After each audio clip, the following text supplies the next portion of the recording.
in our curriculum for learners to study about gene editing, about the science, about the issues of climate change at a tender age. And he is able to do that with other fellows from different regions. So recently he launched the program in Ghana, and he also works closely with another fellow in Zimbabwe. And they work with children, which is a very encouraging and interesting thing. And they are able to share challenges, they're able to come up with solutions and have shared learnings so that they can be able to churn a smooth pathway towards educating our learners and making the face of climate change and the issues that we face in misinformation and technology being addressed from a very tender age. So to me, that's the closest example that I can use to define a successful South-South collaboration that is opening up doors and leading to more opportunities for collaboration even to other Asian and Latin countries. Wonderful, thank you. Sol? So I think it's a little bit of everything you said. It really should be on all spheres, on all sectors, on all stakeholders. I'd like to share an example. I'm not sure if you're familiar with the group of like-minded mega-diverse countries, which is a group that was established within the context of the CBD. And it has served as a mechanism of consultation and cooperation to promote actions on shared interests and priorities within the CBD and its protocols. And right now it's a list of about 20 countries. Like the name says, it's mega diverse countries. So most of those are in the Global South, and the like-minded mega diverse group is of Global South. And one of the main characteristics that they shared, or that we shared as mega diverse countries, is that we're very rich, not just in biodiversity, but also culturally, and within the knowledge, the traditional ecological knowledge associated with this biodiversity. So I think that's an example of how governments have already started to collaborate on a more concrete topic, which would be biodiversity. But I think we can learn from this experience and take it not just from the government, but also to other organizations like we've heard, or perhaps through civil society organizations that can have, for example, exchange programs. People can come here, people can go there, and really just share and live together, you know, live our solutions, live our problems, and find something to move forward with. Thank you. Arif? I mean, it's complicated and difficult for me to simplify it. Let's say like the climate change, you have almost $1 billion impact in Bangladesh. In sub-Saharan Africa, the food insecurity and undernourishment declined from 17% to 20%. It was much better in 2013. And the debt trap that we have in many of the like sub-Saharan African countries, more than $500 billion. They could have been in a position to invest that in better education, healthcare, and access to innovation. In contrast to that, we have seen people wasting food, not creating an enabling environment or creating pressure to open up innovation, particularly in the area of genome-edited crop, GMO, climate-smart innovation. These are all good words and solutions we talk when we are confined in a closed room. But with that cooperation, I believe the philosophy, culture, and the spirit should put people accountable and transparent so that these innovations are exchanged within the community. We have seen that during COVID, we had to make everyone vaccinated. That's a real-life example we very recently observed. And this is like the quickest thing we forgot. I mean, no one probably recalls what happened during COVID. But we learned during that time that we have been sharing resources, we have been talking with urgency and other thing. But food security and other issues are also like urgent and important. The next generation and the younger people that we have here in this room. These are like the spirit and inspiration we need to invest in with shared values, shared resources, and the common challenge that we face. I think I tried to like make it more complicated, but that's like the gist. It got a little less complicated to me. I hope you heard Arif's statement. I think it covered everything we want to say. What do we want? We want the research that happens in Guatemala to feed the research that happens in Kenya. We did in COVID, we were studying the strands that were happening in one side of the world, and we shared among ourselves to better deal with the emergency. As Sol mentioned, we have common values and commonalities across the board. We are mega diverse. We have amazing biodiversity. We have amazing resources, but we also don't have the infrastructure sometimes or the resources to develop those amazing commonalities into something that can help our communities. So how can we learn from each other? Who's done it better? Who can show me the way, and who has my back across the world? That is an amazing example from Sol. And I loved Sol's example because it's so very close to our hearts, right? For me, South-South cooperation and collaboration means this high level, but it also means that when I need an expert on biodiversity, I can call Sol. When I need an expert on engaging faith communities to make science communications, I can call Arif. When I need a perspective on innovations in Africa to be talked about in a panel of only old white men, I'm gonna call Sola to get her in that room so that we bring our voices to the spaces where we don't usually see them. So I know we're all hungry. I'm going to wrap this up with one last question. And the question is, where do you see South-South collaborations taking us in the future? In the climate zone, in the development zone? I'm opening it up because you're such wonderful panelists. You think we are? I am, but I'm gonna ask Sol to start because we believe in gender parity. Thank you. So as we've heard throughout the climate zone, 10 of the most affected countries by climate change are in the global south. Myanmar, Haiti, Philippines, Mozambique, Bangladesh, Pakistan, Thailand, Nepal. All these countries in the global south are being affected the most by climate change. So what we need to do is work together to share lessons learned, what has worked, best practices, and technology transfer, which I think are the three most important things. But all this to help us prioritize climate adaptation and resilience in the broader economical agenda, also by adopting systematic approach to climate adaptation, by mutual support for building financial and technical capacities. And I think that the most important thing for me is to help shape the international agenda through solidarity and coordination. I think that's my main message. Thank you. Sola? Thank you for those wonderful sentiments, Sol.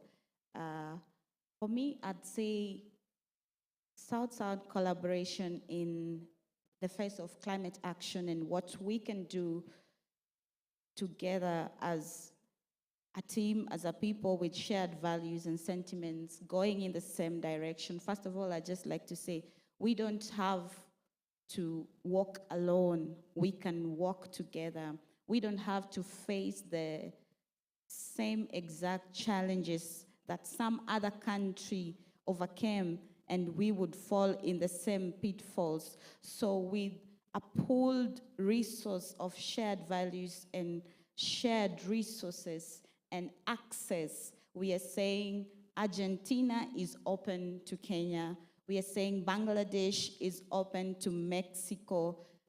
Having that knowledge and understanding and agreement among countries coming up to saying that we are willing to help, we've been here before, we will work with you, is important. And the second thing I'd like to say is the climate finance and investment conversation has gotten a lot of momentum, and it is the right time for countries in the South-South collaboration to come up together, to understand this together, because it's a learning process for most of us. So we take the lessons together, and those who've gone before us are able to pass the baton and say, this is the way, walk in it. We are here to assist so that when we present ourselves to these international forums, we speak with one voice. We get more from our deliberations than as individuals, and we are able to work together in unity, and in that unity, we are able to command more space and even get more assistance for our communities, and our boundaries and borders are accessible to each and every one of us. Thank you, Solo. And last but not least, Arif, please. Yeah, I think we are the best example now as Alliance for Science at the South-South cooperation globally, in the global landscape for science and innovation. Look at us, like the global cohort that we have, the exchange program that we have, and the transformative spirit and belief that we share, that from relief to resilience. And I definitely want to congratulate and recognize our leadership, Dr. Sheila, for her visionary vision to expand the approach strategically and practically. So this is how we can start from, with small step for bigger dream, the dream worth dreaming. And in that transformative dream world, we need to engage youth, we need to engage our community, the smallholder farmer, people who actually can benefit from the thing. We need to invest for the capacity of our scientists. We want our own germplasm to enrich with the challenges that we face. We want to develop our own technologies, whether through innovative approach, through data, through AI. And we want political will, strong political will. And to make that happen, we need to make the whole procedure transparent and accountable. South-South cooperation is a brilliant thing, but it does not end without challenge. So we have to recall and recognize that even cooperation is challenging. The other problem is that in the Global South, I've seen my mom and my grandmom, they go taking dinner, yet they smile. I mean, in Global South, we are undernourished, but yet we smile. We don't like to complain. That's the problem in the long run, like we need to change that attitude that, okay, this is the problem we have to recall and recognize that, and we have to make our entities accountable. We have to make our political bodies accountable that, okay, bring it from here, wherever you have. I'm giving tax, I need it. It is my human rights, basic rights. And from a humanitarian ground, access to innovation should be like human rights. It should not be confined in name of policy and regulation. It should not be confined in name of IP, intellectual property and all the thing. Humanity will struggle and struggle in the long run if we don't act now. Thank you. One final round for my panelists of applause. I'm going to open it quickly for questions at the end of this statement before I say goodbye. But I think bottom line, what we try to do here is we are promoting the collaboration among countries of the Global South because we have common challenges and we have common sentiments and feelings. However, we use genome editing as an example. Regulators from Argentina working with regulators from Kenya to talk about how they approach the regulatory approach to genome editing to Ghana, Paraguay, Uruguay, to Zimbabwe, to Zambia. That is a specific example. And then we talk about in genome editing how the advances that Kenya and Argentina are doing can also help inform scientists from other parts of the Global South. And then we sat down and said, how do we communicate this across the world? How can it be when somebody stands up and says, is genome editing safe in Ghana? Somebody from Mexico, from Guatemala, stands up and says, yes, it is. And then an expert from Kenya stands up and says, this is why, and explains why. This is the type of South-South cooperation that the Alliance for Science is currently engaging in. But what we just talked about is we want it to go further. We want it to go into the space of climate change. We want it to go into the space of health. We want it to go across the board, because we've created this community at the Alliance for Science that we want to see go forward, to take us where we haven't been before. That's our challenge to you. Thank you, everyone. Give a round of applause to our panelists. And I'm not sure, I'm gonna look at them, see, do we have time for a couple of questions? Just a couple of questions? Okay. And then we wanna do a TikTok video with everyone. Okay, so does anybody have burning questions in the audience? Please lift your hand. I have 1, 2, 3, 4, and 5. And there we are. 1, 2, 3, 4, and 5. So let's start in the back, I think. Can you please lift up your hands again so I can see you? Okay, let me start from this end, coming down. And to any of the panelists. Okay, good morning. Good morning. Okay, my question is this.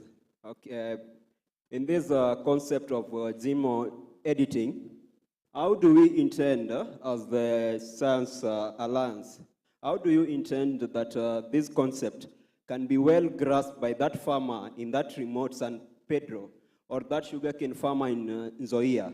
How do you intend that to transfer this concept so that those farmers can grasp it well? Thank you.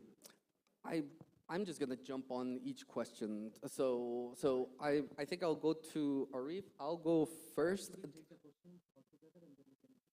I want to respond to that one. It's so good, such a great question, and I'll give it to you right now. I think the key thing for the Alliance for Science is science communication. We need to create spaces where we talk to the farmers, but also we need to guarantee them that institutions like the National Biosafety Authority of Kenya are doing their job really well, and they are looking out for the people who are going to use the products that they approve. So there's two different sides of communication. First, what is the science? But also what's happening around it. And this is not something new. This is something that is being developed by scientists in Kenya that Kenyan regulators are on top of.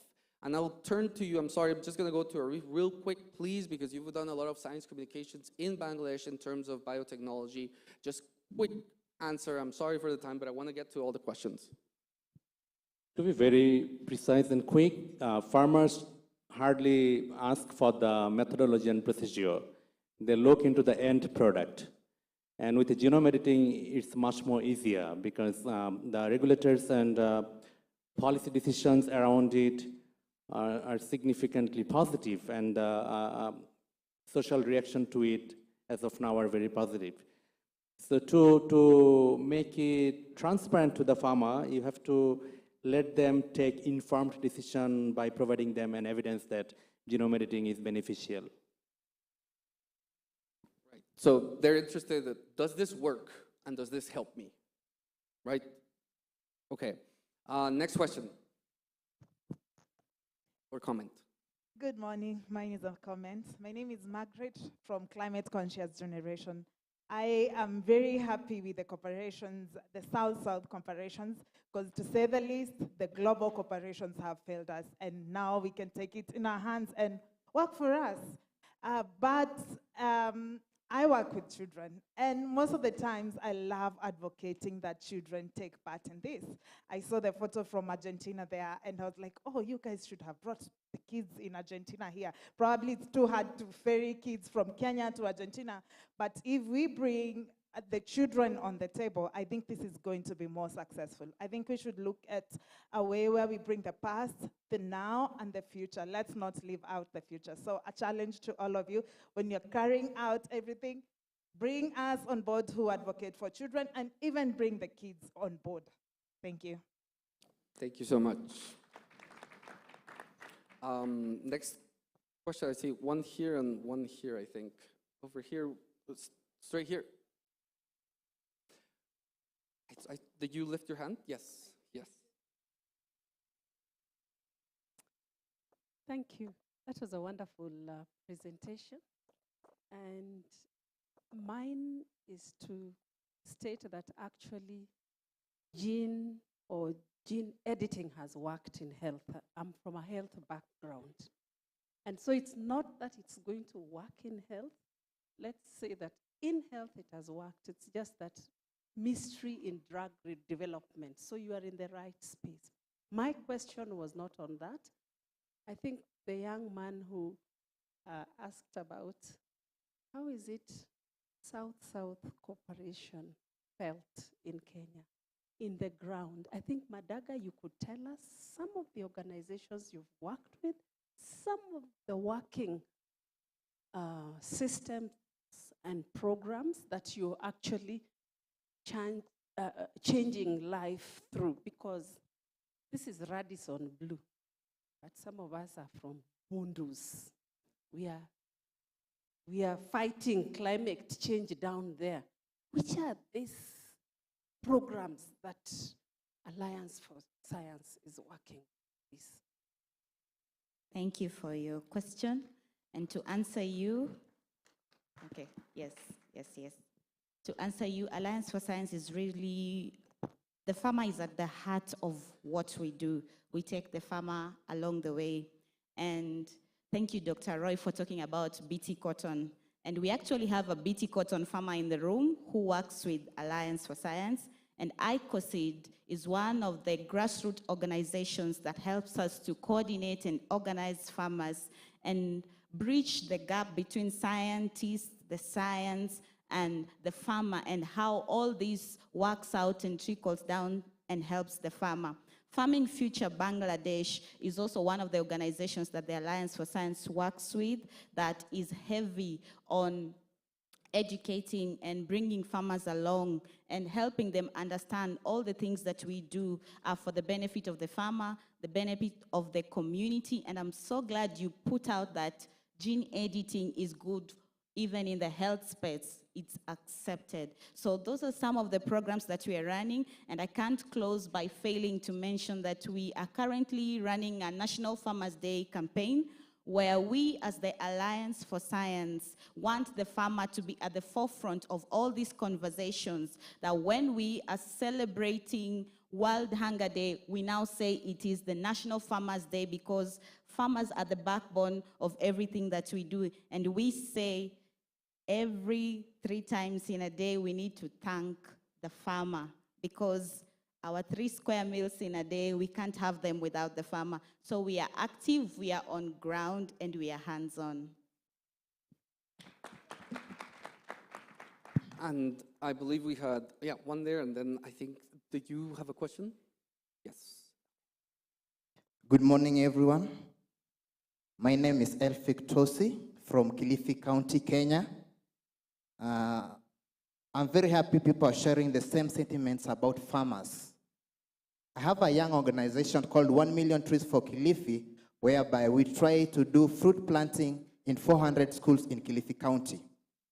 Now, the products from genome editing are very good, they work. Because we have mangoes that can start producing 2 to 3 years. But the problem is the products are expensive. When we go to buy those products, we'll find that that seed costs $5, and the other common seed on the ground costs $1 to $2, which makes us go for the seeds that take very many years to start producing, and we have these products that can take 2 to 3 years to produce. So what are you doing so that you can make these products very cheap or affordable to those people at the grassroots? Thank you. That is a great question. Do you, I love breaking protocol. Could you put up my slides again? I want to kind of address that question with a slide.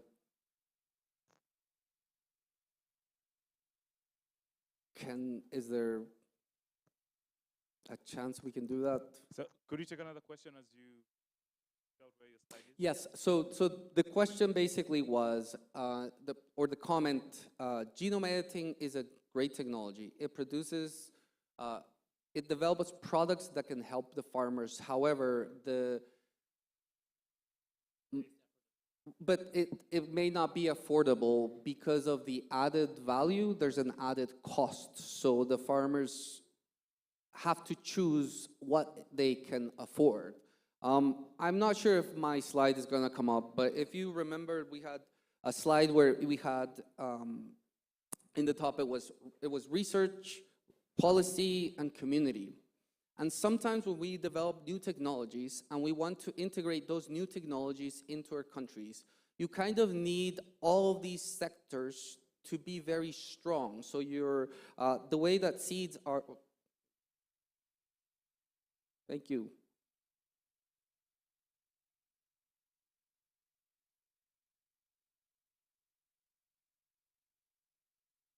There, it's just for visual learning. So research, policy, and community, and this is a very clear example of your questions. Sometimes when we have new technologies, we need all of these pillars to be strong enough to support the technology and get it to the beneficiaries in a way that they can access it, right? And so sometimes, so that's why seed developers and the markets within which the seeds are then distributed are so important. And the fact that the technology input needs to not be more costly than what the farmers can access. And this is a problem that we've seen in Argentina. This is a problem we've seen in different parts of the world. This is exactly why we believe South-South cooperation can benefit, because then we can see, yeah, this is a real problem that we faced in insert country. What have we done there that we can use here? What does the technology input need to be leveraged or subsidized? Does the developer need more facilities to be able to develop it faster or less costly? What needs to happen for this technology to not just be accessible, but also be affordable?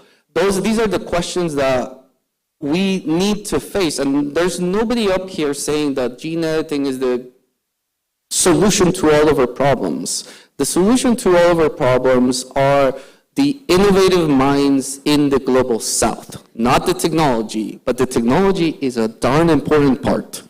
Can I add one thing? For a genetically modified crop, a variety in general, it costs around $140 to $150 million. With a timeline of 15 to 16 years to get approved. But for a genome editing variety, even a small company, startup can work with it if regulators make it much more easier, like few $1 million, you can have a variety. So the end product would be much more cheaper. Okay, perhaps Thank you. Take two more. Two more, okay. But we had one front here, and then we have one here, and then these two last. Sorry. Hello, everyone. My name is Adorino Dongo. I come from Kisumu County. So my question to the panelists, we know the challenges and the misinformation that goes around about genetically modified food, yeah?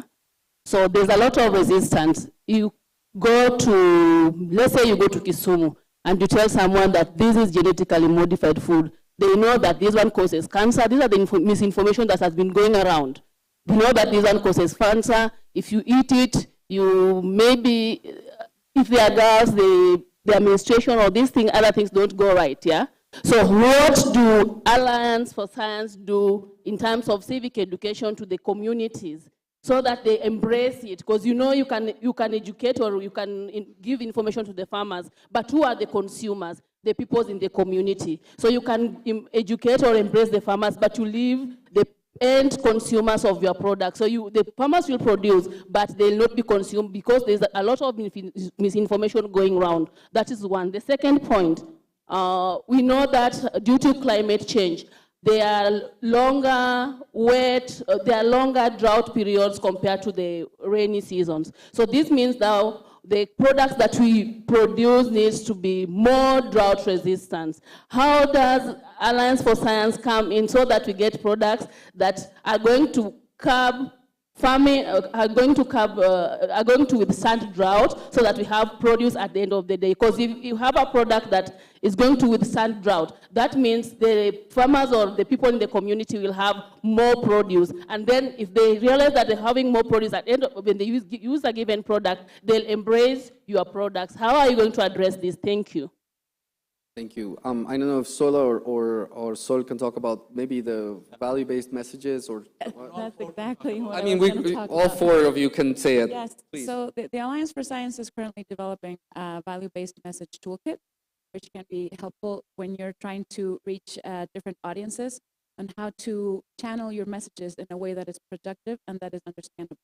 So you identify the values, the core values of the people you're trying to reach, and you push your message through that lens to make sure that what you are saying is spoken in a way that is of relevance to them, of interest, that addresses their concerns.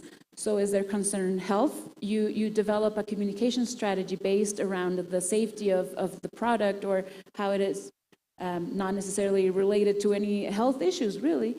Or if the issue perhaps something about religion, you change your message based on who your audience needs to be.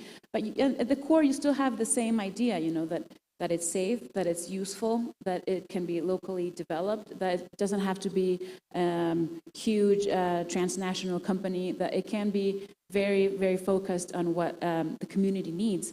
So I think this is one of the tools that hopefully we'll be able to get out to people soon. But I think it's mostly about communication strategies and the importance of messaging. Sola? So what we are doing, as our name suggests, Alliance for Science, we are an alliance of many partners in the space. We have farmers, we have scientists, we have communicators, and the list goes on and on. But to address your question, we are reaching people at their level. We have programs running on local radio stations talking about all these issues so that we become familiarized with it, because misinformation, disinformation on that subject has polarized the environment. So the right information is getting a bit difficult to reach to the audience because a lot of misinformation has polarized the sector. But what we are doing to change this as the Alliance for Science, we have our Truth Matters campaign, and we publish a lot of articles. We work with journalists, we work with scientists, we work with farmers, and we also spread this information based on facts and proven track records, and bringing aboard credible people like Dr. Roy and other scientists and communicators and even people in the civic institutions to speak to people, to be there and to help break the polarization with the right information in the space. Really good, thank you, Sola. And last, Arif, do you want to say something? In general, I mean, we work with the decision makers, we work with the beneficiaries, and we also work with people who influence the discussion globally. For example, at Farming Future, we are working with the faith community. We've been partnering with university, providing them leadership training for science-related issue, working with scientists and pharma, who not. I mean, in this biosphere, we have different components where we integrate with society and economic benefit and well-being that we promote. So through Alliance, we are trying to move ahead with a 360-degree approach where we want to reach and engage each and everyone important to create an enabling environment and access to the innovation. Okay, thank you. And then last. Absolute final one. Hello, good afternoon. My name is Leslie Amimo. I'm from Kenya. So I just wanted to know, and I'm sorry if you answered the question maybe yesterday or on Monday, do you people have, like, as Alliance for Science, do you have mentorship programs or internships or scholarships that you offer to young researchers? Because I've seen that you're working with doctors and professors, so I don't know if you have opportunities for young researchers to work with you because I volunteer at Connecting African Women in STEM, and I think we've never heard of Alliance for Science until today. So I just want to know about that. Thank you, Leslie, and I'm glad you're hearing about us today. I definitely want to thank Michael for the great work he's been doing in getting more interns and and integrating different sectors of Kenya into what we do.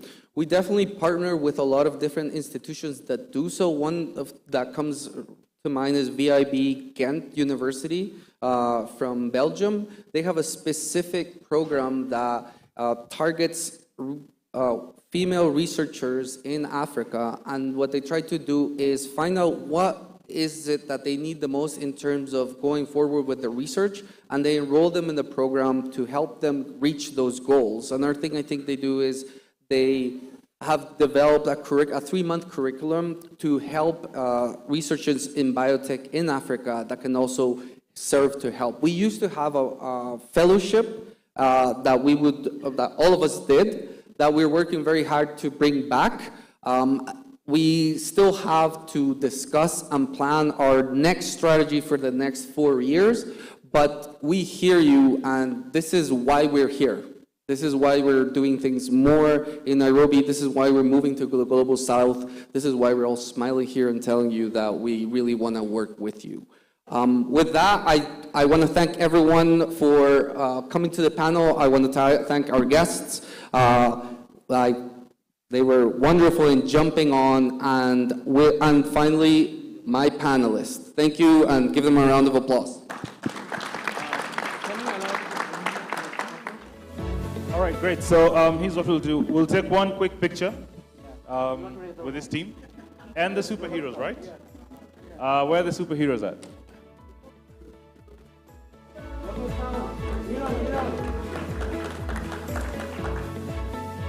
Okay, as the superheroes come, is Rispa Akinyi Nyambok in the building? Rispa? Okay, come for your ID.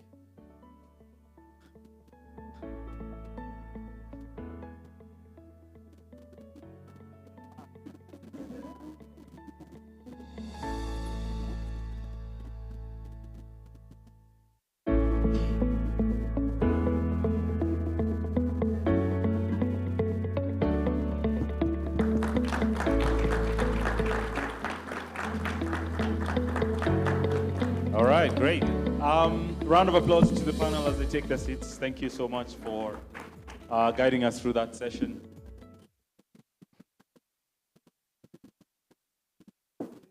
Right, so before we move too far, there's lots of important stakeholders in the building today. And so I'd just like to bring up Michael real quick to acknowledge a couple of people who are here with us. Thank you, Bonnie. So a little bit again about Alliance for Science. We work, and our staff complement is across the world. We've been trying to get everybody here. Unfortunately, because of flight delays, not all our staff was able to get here on time. But I'm very happy. So just a bit of insight. So for example, Pablo, who's here, works out of Germany. Arif works out of Bangladesh. There is Jen, our programs and grants manager. She works out of New York. And then I'm very happy that Yareka Muhango, please stand up, our CFO, made it from New York. Thank you and welcome. Give a round of applause. And then our HR is staffed out of Ghana, and I'm happy that Antoinette McKenzie also made it out of Accra. McKenna. There you go. And so in the next session, as Bonnie will announce, both Antoinette and Eureka will come on stage and will join the next session when Bonnie will give direction on what's happening. Okay, great. Gosh, there's so many things that are happening, right? I did promise that we'll have a little bit of a town hall to sort of put together some of the thoughts that we've been having and pretty much collate some of the solutions that we've come up. So we'll go into that in about 3 minutes. It will run for 30 minutes, and then we'll have lunch at 1. But before that, I'd like to bring our Ambassador Coin, to just present a couple of tokens to some of our guests from far and wide. Thank you. Thank you. The Executive Director for the Alliance for Science, Dr. Ray, the CEO of the National Biosafety Authority of Kenya, Joaquin Salzberg, the head of the Multinational Commercial Affairs and the Embassy of the Argentinian Republic to the Republic of Kenya. Of course, the most esteemed panel that just left stage, all our fellows and staff from across the world that are here today, all our collaborators and partners from the Global South, and of course, the very gracious scientists and students from Kenya present here today. Ladies and gentlemen, good morning. Good morning. Oh my, I sat in the morning. I am still in the morning because we had such a lively, moderator that we didn't see the time move. This is to thank all the speakers that we had this morning, and of course the most esteemed panelists for the discussions. These were very, very important discussions that have helped us in the understanding of the biosafety space. And of course, we are glad that the health sector is here, to also help us talk about the issues of biosafety and gene editing for better understanding. As in the pursuit of trying to address the challenges of food security, of health, and including also climate issues. And so without much ado, I would like to give a token of appreciation to a few of the esteemed guests and panelists that we had this morning. And I would ask for the assistance of our Deputy Executive Director, Mike, to have the tokens delivered here. Thank you. Okay, that's fine. So could Eureka and McKenna please go up on stage so that you can help with this? Yes. And so I will ask the superheroes with the feathered hats to come up on stage first. Yes. And she'll announce exactly what that gift is and who it's for.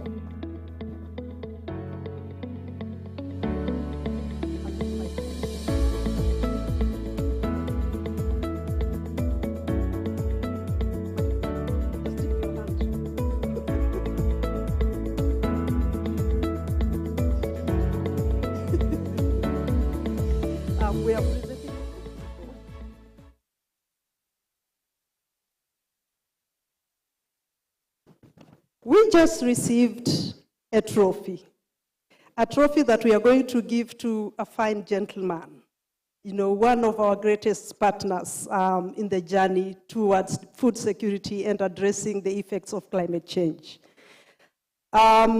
This particular trophy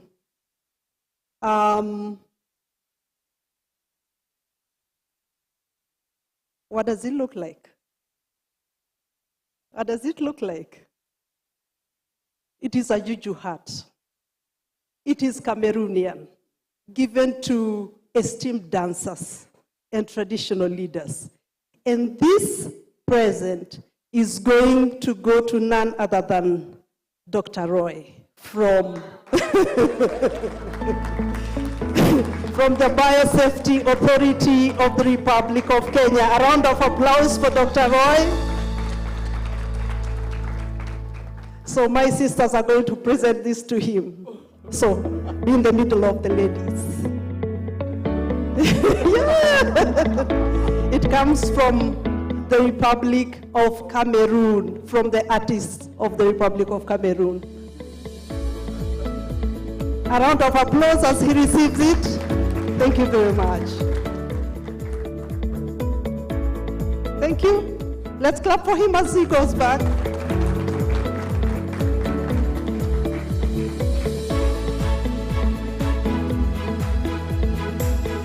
our superheroes as they prepare.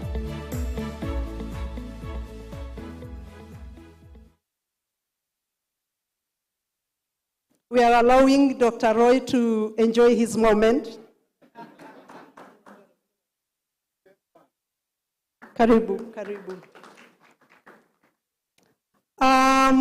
Next is a gourd that is made from the Kamba community of Kenya, a community that is reputed for having the best covers in Kenya.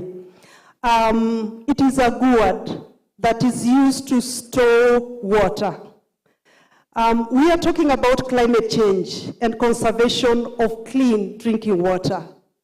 This gourd goes to His Excellency Walkin Salzberg, the head of the multinational and commercial affairs of the Embassy of the Argentinian Republic to the Republic of Kenya. You're welcome, sir.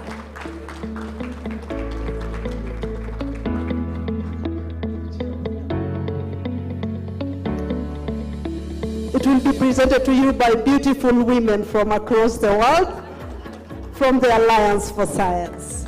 Thank you very much. Thank you. You're welcome.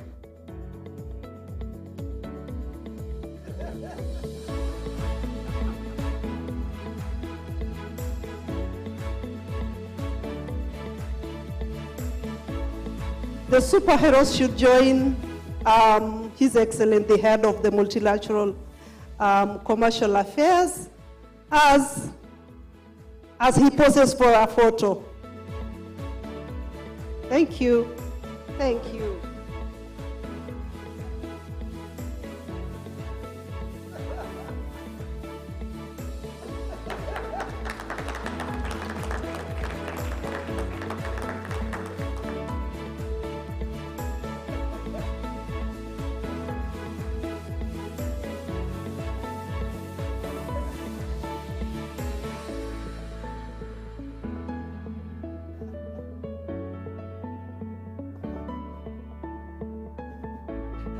The next present is going to go to none other than one of our most esteemed fellows, a beautiful lady, one of our panelists, a lady from the Republic of Mexico, a fellow of the Alliance for Science, who flew all the way to be with us during these discussions, Sol Guerrero.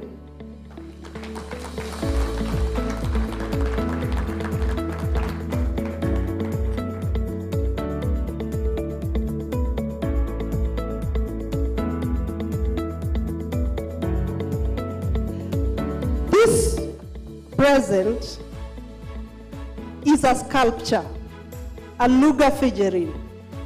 It represents a concept of female beauty and displays the respect that women hold in the Mexican society, but are present from the Kenyan community.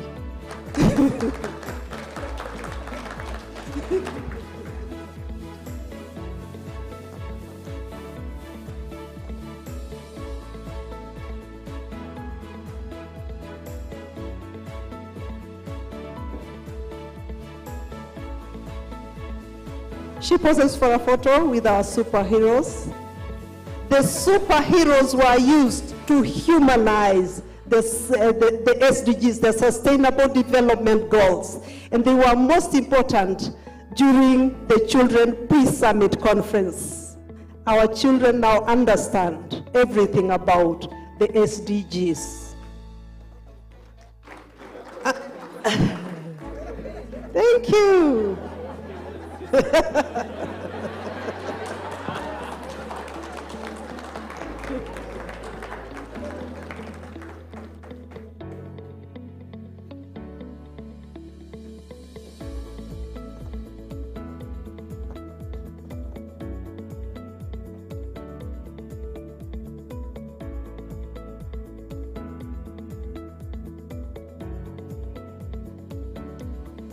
The next present will also be a gourd.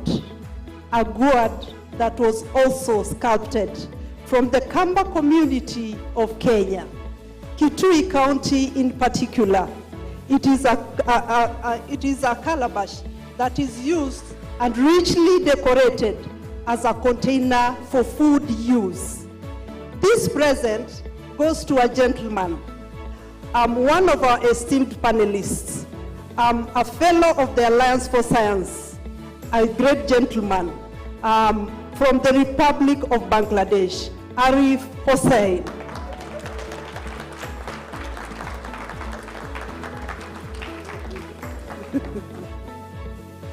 You're welcome, sir.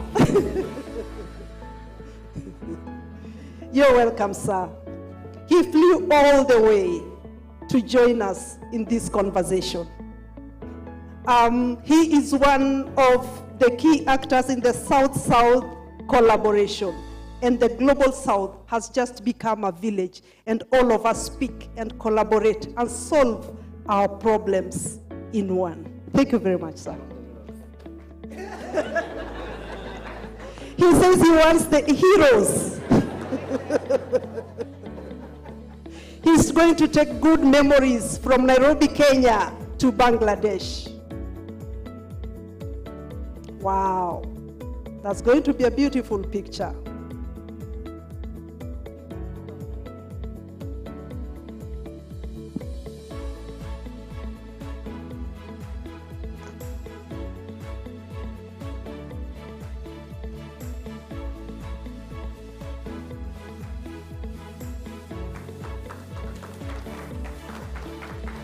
So this is to thank very much my sisters Antoinette and Yarika for having joined us in awarding our guests. Thank you very much, and you're welcome to the next session. Thank you, ladies.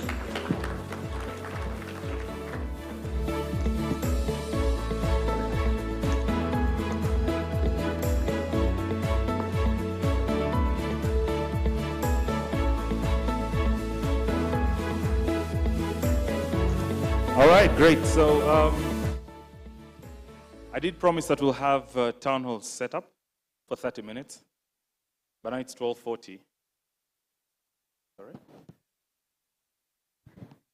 It's not 12:40. I don't know, you guys have been sitting for a while. Must be suffering from TB. You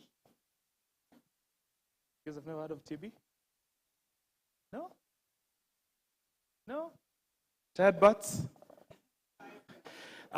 So here's what we'll do. We'll move the session to the afternoon. And the whole idea is that I know different of us have been attending the different sessions, the breakout sessions, and there's a lot of way forward that has been built from that.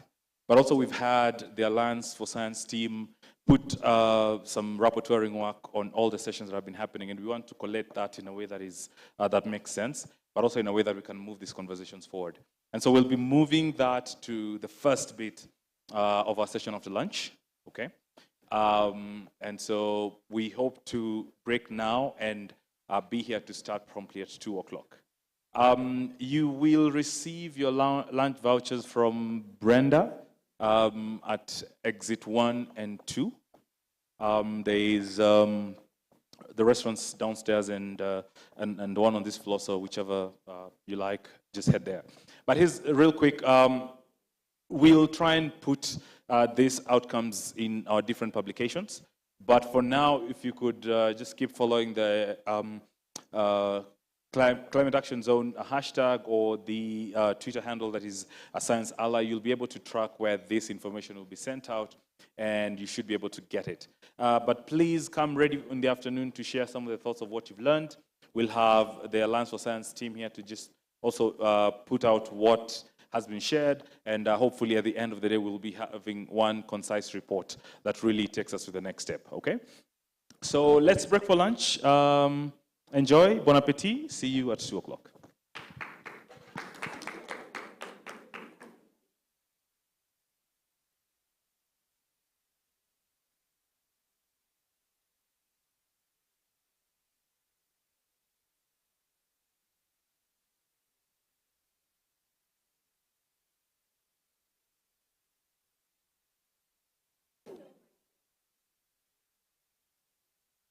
So many times